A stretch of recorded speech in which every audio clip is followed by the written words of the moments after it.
નમસ્કાર, અમારી news channel news for Kathiawad ને લાઈક કરો, શેર કરો અને સબસ્ક્રાઇબ કરો. News for Kathiawad. નમસ્કાર.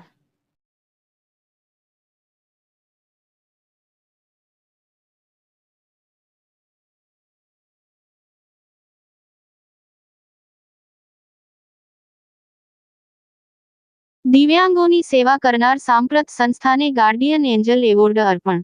સાંપ્રત education and charitable trust, Junagadh, અતિ ગંભીર અનાથ દિવ્યાંગ બાળકો માટેની સંસ્થા ને વિશાલ વિન ફાઉન્ડેશન અમદાવાદ દ્વારા દિવ્યાંગ ક્ષેત્રે શ્રેષ્ઠ કામગીરી કરવા બદલ ગાર્ડિયન એન્જલ એવોર્ડ આપવામાં આવ્યો. સાંપ્રત સંસ્થા છેલ્લા 16 વર્ષથી દિવ્યાંગ ક્ષેત્રે કામગીરી કરે છે. હાલ સંસ્થામાં 87 અતિ ગંભીર અનાથ દિવ્યાંગ બાળકો 24 કલાક નિવાસ કરે છે. અમદાવાદની વિશાલવિન ફાઉન્ડેશન સંસ્થા દર વર્ષે દિવ્યાંગ ક્ષેત્રે શ્રેષ્ઠ કામગીરી માટે એવોર્ડ આપે છે, જે છેલ્લા 5 વર્ષથી સમગ્ર ગુજરાતમાં શ્રેષ્ઠ દિવ્યાંગોમાં વિશેષ કામ કરતી સંસ્થા. દિવ્યાંગના શ્રેષ્ઠ વાલી, દિવ્યાંગ ક્ષેત્રે કામગીરી કરતા અન્ય વ્યક્તિ તેમજ શ્રેષ્ઠ દિવ્યાંગ વ્યક્તિને એવોર્ડ તેમજ દિવ્યાંગ ક્ષેત્રે કામ કરતી સંસ્થાને વિશેષ એવોર્ડથી સન્માન કરવામાં આવ્યું. આ કાર્યક્રમ સુરત ખાતે લાફાઉટેન હોટલમાં રાખવામાં આવેલ. આ કાર્યક્રમમાં સુરતના મેયર દક્ષેન મેવાની, ડીસીપી વિજયસિંહ ગુર્જર, સમાજ સુરક્ષાના રિંકલબેન ભલાલા તેમજ ગુજરાતી એક્ટર અરવિંદ વેગડ ખાસ મહેમાન તરીકે ઉપસ્થિત રહેલા. સંસ્થાની આવી અનોખી શ્રેષ્ઠ કામગીરીને ધ્યાને લઈ સંસ્થાના પ્રમુખ મહેન્દ્રભાઈ પરમારને વિશાલવિન ફાઉન્ડેશનના ફાઉન્ડર પૂનમ મેડમ દ્વારા ગાર્ડિયન એન્જલ એવોર્ડ તેમજ પ્રમાણપત્ર આપી સન્માન કરવામાં આવેલા બદલ સંસ્થાના કર્મચારીઓ અને સંચાલકો હર્ષની લાગણી ફેલાઈ હતી તેમજ સંસ્થાના સર્વહિતેચ્છુઓ સંસ્થાને ખૂબ ખૂબ અભિનંદન પાઠવ્યા હતા. વિશાલ વિલ ફાઉન્ડેશન દ્વારા અમદાવાદ ની સંસ્થા દ્વારા જે વિજાપુર વિકલાંગોની સંસ્થા છે એને જે સુરતમાં એક એવોર્ડ મળ્યો છે મહેન્દ્રભાઈ, એના વિશે શું કહેશો આપ?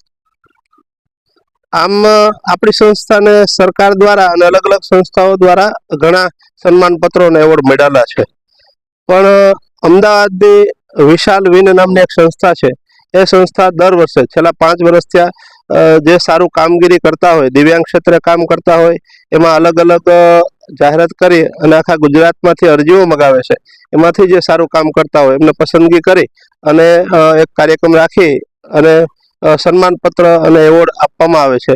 આ વખતે એમનો કાર્યક્રમ સુરત ખાતે હતો. સુરત લગભગ 42 દિવ્યાંગ ક્ષેત્રે કામ કરતી સંસ્થાઓ, દિવ્યાંગમાં જે રસ રુચિ ધરાવતા હોય એવા બાળકો અને ખરેખર જે બાળકો દિવ્યાંગ હોવા છતાં જે કામ કરે છે એમનું પણ સન્માન કરવામાં આવેલું. એમની સાથે સાથે જે પોતાના બાળકોને દિવ્યાંગ જે બાળકો છે એમને સાચવે છે એવા માતા પિતાનું તેમજ સારું કામ કરતા સમાજમાં શ્રેષ્ઠીઓનું સન્માન કરી અને આ સંસ્થા બહુ વિશાળ કાર્યમાં દિવ્યાંગોને પ્રોત્સાહન આપવાનું કામ કરે છે. જી, અને અમુક સંસ્થાઓ દ્વારા એમાંથી આપની જે સંસ્થાની પસંદગી કરવામાં આવી છે એના વિશે શું કહેશો? આપણી સંસ્થા આપને ખ્યાલ છે એમ કે અતિ ગંભીર દિવ્યાંગ બાળકોને સાચવે છે. આપણી સંસ્થા એક હીરાના રૂપે એક એવોર્ડ તરીકે એને જાહેરાત કરેલી છે. એટલે એટલા માટે કે આપણી સંસ્થામાં જે અતિ ગંભીર પરિસ્થિતિવાળા બાળકો આવે છે, પાછા સમગ્ર ગુજરાતમાંથી બાળકો આવે છે, એટલે આપણી સંસ્થાને એટલા માટે પસંદગી કરવામાં આવેલી કે બાળકોને આપણે પુનર્વસન તરફ પણ આગળ લઈ જઈએ છીએ, બાળકોને સાચવી અને કસરત કરાવી, ઓપરેશન થાય તો ઓપરેશન કરાવી અને આગળ વધારીએ છીએ. એટલા માટે આપણી સંસ્થાની પસંદગી કરવામાં આવેલી અને આપને સુરત ખાતે એવોર્ડ આપવામાં આવેલો. જી, અને આના માટે આપણે જે બાળકો છે તેના પાછળ તમારે ઘણી મહેનત કરવી પડતી હોય છે અને ઘણું તમારે એના વિશે શું કહેશો? આ બાળકો છે ને એ આખા સમાજમાંથી આવેલા બાળકો છે. દિવ્યાંગતાનું સ્વરૂપ કુદરતે આપ્યું છે, પણ કોઈને મમ્મી નથી અથવા તો પપ્પા નથી અથવા બેમાંથી એકેય નથી, એટલે એવા જ બાળકોને આપણે સાચવીએ છીએ. હવે એને સાચવવા એટલે લાગણીને ઊંફ આપવી પડે.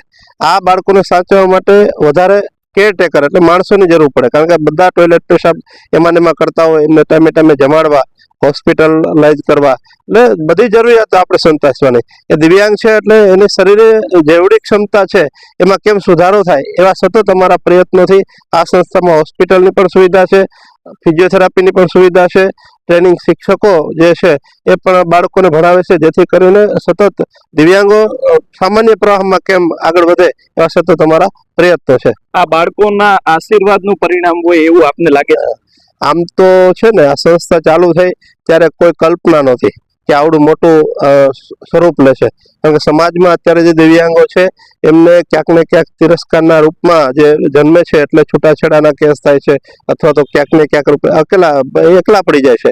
એને કારણે આપણી સંસ્થામાં આવે છે. એટલે ખરેખર આ બાળકોના મારી પર ખૂબ આશીર્વાદ છે કે અમે જે આ કાર્ય કરીએ છીએ અને ક્યાંક ને ક્યાંક સમાજ દ્વારા નોંધ લેવાય છે.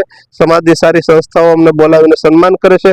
તેમની સાથે સાથે સરકાર પણ એ અમને એવોર્ડ આપી અને સન્માન કરે છે, જેથી કરીને આ બાળકોની ખૂબ ખૂબ આશીર્વાદ છે અને સમાજનો આ સંસ્થા પર ખૂબ સહકાર મળે છે.